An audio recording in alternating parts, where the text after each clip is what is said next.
I enjoy that whipped cream like nothing else probably in the world. So in particular, when it comes to Thanksgiving for me, and I put this little picture out on social media talking about that I did not want to be judged based on the piece of pumpkin pie that I had. So if you guys, everybody has their favorite thing at Thanksgiving, I know. For me, I think by far the favorite thing is just the pumpkin pie. You don't have a lot of reason to eat pumpkin pie. At least we don't. At least I don't have a lot of reason to eat pumpkin pie during the rest of the year. It just doesn't seem to come up. But around it's absolutely a staple at Christmas or at Thanksgiving, and then it is not quite so much, but it seems to show up anyway at Christmas. So I can't get enough of it. And the thing and I was having this argument on Wednesday night before Thanksgiving.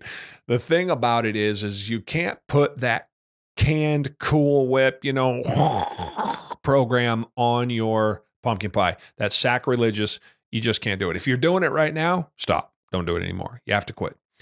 You got to go buy the real whipped cream. And all year, as we know, for most of the year, certainly through August, I never had any sugar whatsoever. From August until today, I took my calories up to about 3,250 a day, and I've been eating a little bit more sugar here and there, but really none for the most part until Thanksgiving Day.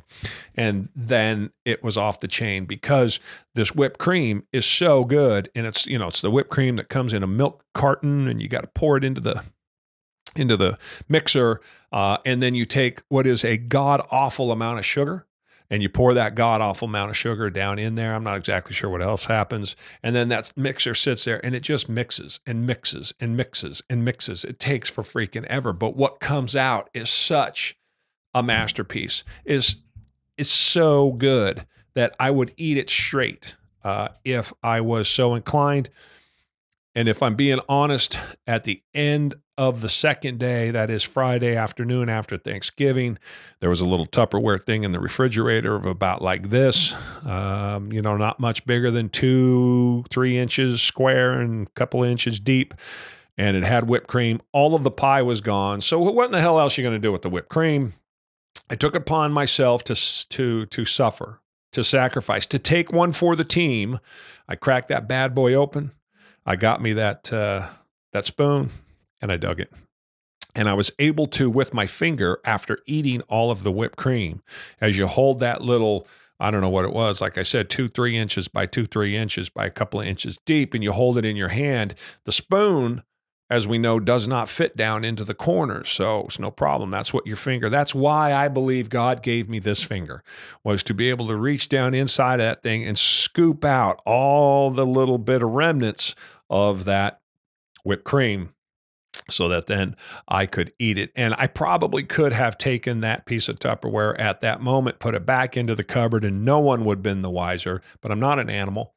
And I went ahead and washed it out and put it in the sink to be washed.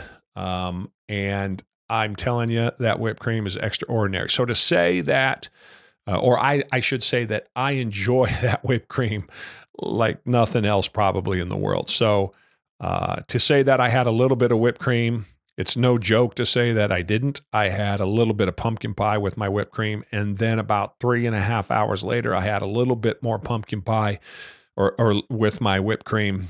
So I went deep on it twice, and it was extraordinary. Hey, my friends, I hope you enjoy what you're hearing. Do us a favor. Go out, like, follow, subscribe, and share the podcast, if you will. Help us out. Leave a comment. Go over to Apple Podcasts. Leave us that 5-star rating. Sure help us out, and we'd appreciate it. And as always, thank you very much for listening.